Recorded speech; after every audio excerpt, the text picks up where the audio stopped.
Hi, thanks very much for clicking on the link. My name is Natalie Armstrong-Motin. I'm welcoming to Idle Chat today, Emily Inboden. Is that correct? Yes, that's correct. All right, Emily Inboden. Hi, Emily, how are you? Good, how are you? Good, thanks. How are things in Savannah today? They are wonderful. We're actually having a sunny day, which is not surprising since it's the middle of the week. Excellent, excellent. So Emily, in Idle Chat, you may or may not know that I've drafted a whole card deck full of fairly innocuous questions, and we're going to give them a shuffle and have ourselves a little Idle Chat. So we'll shuffle, see what comes up for Miss Emily. All right. First question is, what did you like most about the place you grew up? Well, since I'm from the Orlando area, I'm gonna have to go with Disneyland. That was the best thing. And people come from everywhere to go there. So it's probably not surprising that that was my favorite as well. Fair enough. All right, now that one was kind of a layup shot. All right, here we go. Miss Emily, do you have a good luck charm?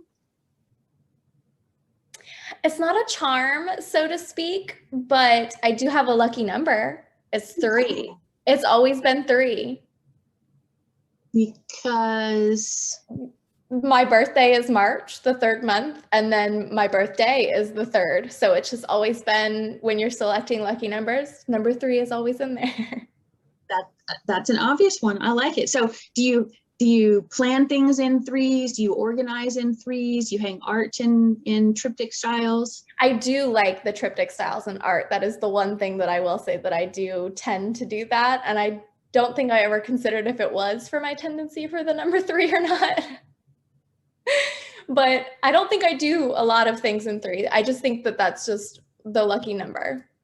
I'll have to consider that more as I go through and watch my habits of using the number 3.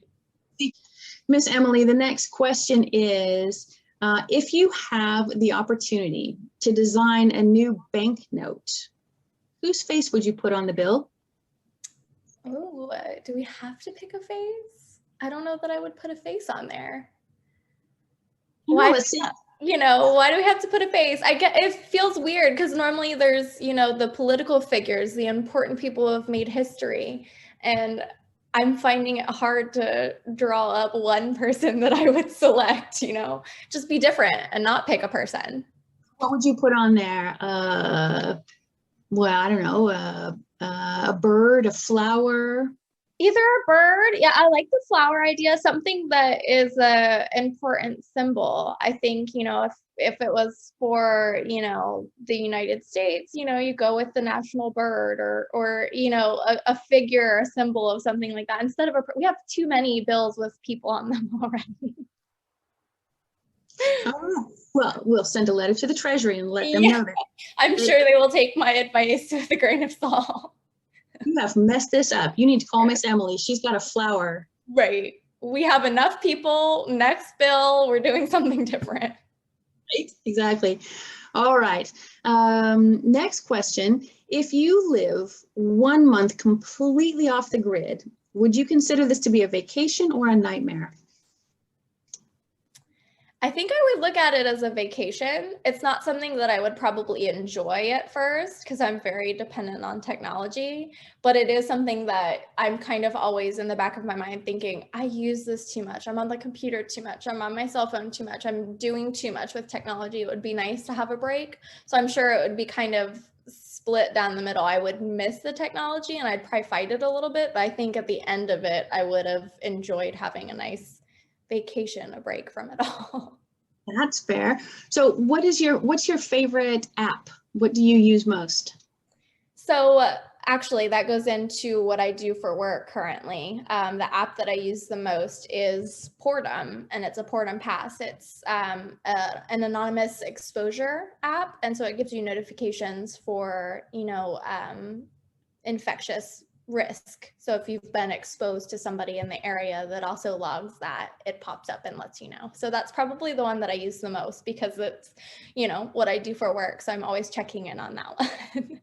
All right. And what's your favorite app for fun? Not work, just for fun. So for fun, I think the Instagram app. I'm a social media person. And so it's between Facebook and Instagram that I'm spending the most time on outside of work. Now I know that you've lived lots of different places, so you can have multiple answers on this one if you want. Do you have any favorite places that you have enjoyed walking? Ooh, that I've enjoyed walking. Yeah, where is a good walk? So I will give you two. I will give you the one that I like here in Savannah, is Skidaway. It's just a little park that's here in Savannah, and I enjoy going there with my children and walking and seeing the scenery. You get to see the marshes. I really like that place to go walk. It's fun. It's a family activity. We like doing that. Secondary to that, I'll give you the city of Nuremberg, which I really enjoyed being able to walk through. There's, you can't walk, a mile in any direction without there being just great history and seeing all these beautiful buildings, and, just the city is beautiful. So that's, a great place to take a stroll. Very different favorite walks. I like it. Yes, so nature and then the hustle and bustle of the city. All right, now this question, to be fair, this could get us into trouble.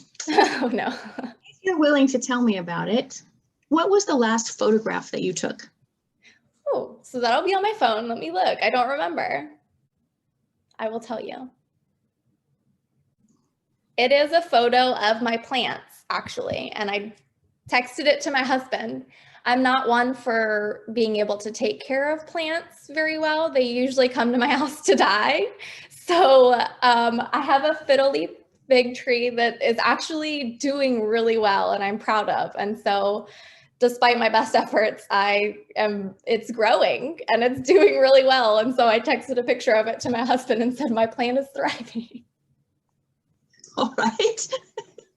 You gotta have little victories. Little victories count. That's a very large victory for me, because my plant budget is just out of control. My husband says, especially with just the plant graveyard that we have at this point. That's really sad, Emily. That's really sad. But I love plants, so I love them. They bring me joy. They just do not enjoy living with me at all. Man, that makes me sad on the inside. But I have one that's doing really well, so that brings hope to the situation. All right, well, it's been here a couple years, so best of luck to you, little plant. I know. Yeah, fingers crossed. Good talk to Emily. Yeah. Emily, what movie quote do you use on a regular basis? Oh, goodness. I don't think I have. See, if my husband was here, he would give you the answer because he's the movie person in the relationship. I'm just not a movie person. I'm like the TV shows or, watching that. So I don't think I have a movie quote. I think I'm going to have to ask him later and say, is there any movie quotes that I use, What movie quotes does he use? Oh gosh, it's usually from The Sopranos lately. That's a TV show. What's the movie? Godfather? That one. It switches between whatever he's watched most recently is what he's going to be quoting. Totally fair. And I can quote The Godfather to you. It's time to go to the mattresses. Leave the gun, take the cannoli. Yes. Right? Familiar, all familiar sounding. I just don't have any of the movies. I'll do TV shows when we've got something that we're watching. We've been watching a rather vulgar TV show, so I don't want to quote what I would quote for that. We will edit that out. Consider it gone. I get the little bleep sound if I say what our gone. The ABA is all about PG-13. Yes. All right.